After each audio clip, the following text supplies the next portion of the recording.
Hello everyone, welcome back to Vardhan Chemistry classes. And as you all know that nowadays we are having our NCRT Booster series. So we are back again with the part number 4 of the NCRT Booster series. So students, इस series में we are covering the chapter which is solutions. Okay. So according to new NCRT, जो हमारी new NCRT आई है, उसके according chapter number 1 है solutions. And हम इसी की जो हमारी back exercises हैं उसको cover कर रहे हैं. Right? So काफी स्टूडेंट्स को बहुत ज्यादा प्रॉब्लम फेस होती है while doing the back exercises and these are very important for your boards as well as JEE exam and as well as NEET exam. Okay, so that's why इसकी बहुत ज्यादा importance है और इसी वजह से हम लेके आए हैं एक्सक्लूसिव अपनी एनसीईआरटी बूस्टर सीरीज. राइट, अगर आप लोगों को जो बैक एक्सरसाइजेज हैं इसको तो हम कवर कर ही रहे हैं, लेकिन अगर आप लोगों को इंटेक्स क्वेश्चंस के भी अगर आपको सॉल्यूशंस चाहिए so then please let me know in the comment section. Okay, so let's start with the session. So ये है question number 1.7 NCERT का. Okay, according to the new NCERT. Okay, new one.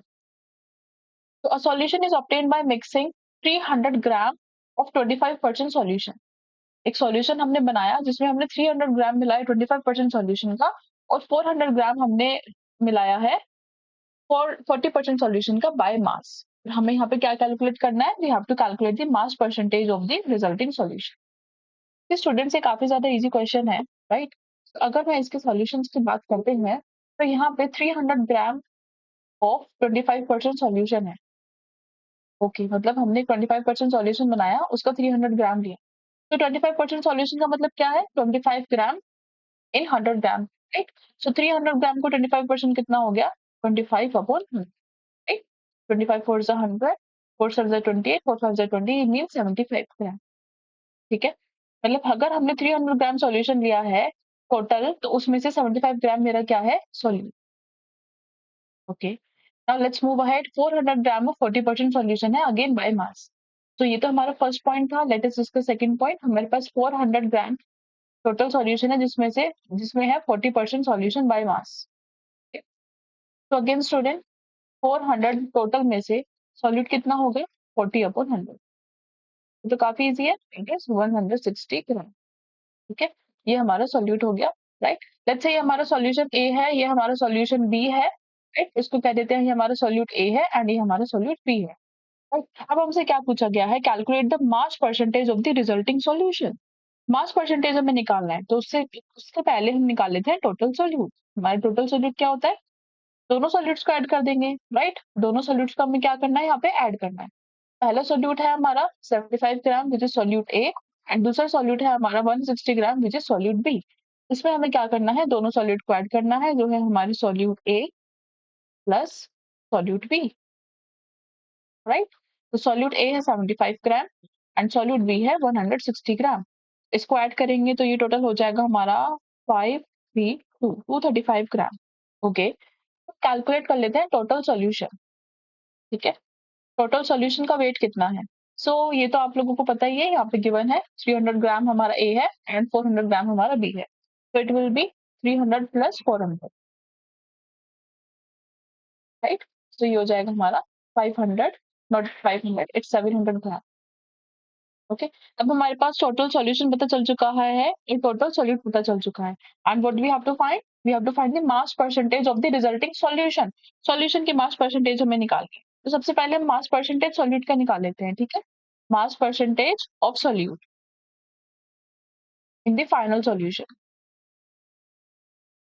Okay, so हम ये कैसे निकालेंगे? Mass percentage का formula क्या होता है?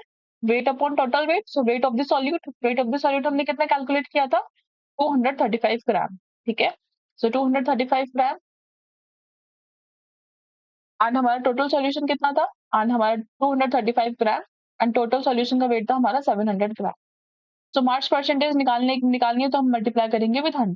राइट, तो ये जब हम इसको कैलकुलेट करेंगे हमारा आंसर आ जाएगा 33.5%. लेकिन ये मास परसेंटेज किसकी आई है? ये मास परसेंटेज आई है सॉल्यूट की. And what do we have to find? Let's see, we have to find the mass percentage of the resulting solution. Okay, we have to find the mass percentage of the resulting solution. ठीक है, solution के निकालने के लिए simple है. अगर solute की इतनी है तो what will be the mass percentage of resulting solution? Very हमने सोल्यूट की कैलकुलेट कर ली है, तो सॉल्यूशन के निकालने के लिए हम क्या करेंगे, 100 में से माइनस कर देंगे मास परसेंटेज ऑफ सॉल्यूट, सॉल्यूट की मास परसेंटेज है 33.5%, राइट। तो इसको सॉल्व करेंगे तो हमारा आंसर आ जाएगा 66.5%, which is our desired answer. Okay, so our correct answer is 66.5%, right.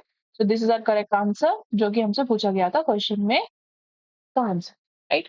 And students, this was all about the question 1.7, right. I hope आप सब लोगों को समझ में आया होगा, and will surely be back with the another question which is question number 1.8, right? And also, students, I want to inform you that if I talk about the concentration terms, then the mole concept, इसकी अगर आप लोगों को कोई भी issue आ रहा होगा तो इसकी जो लिंक है वो मैंने डिस्क्रिप्शन में डाल दी है, plus molarity, molality and the very different thing which is normality, right.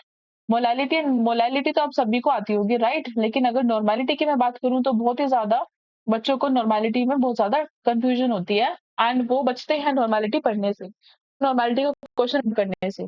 So students, normality का लिंक भी मैंने डिस्क्रिप्शन में डाल दिया है, although I will put all the links in the description.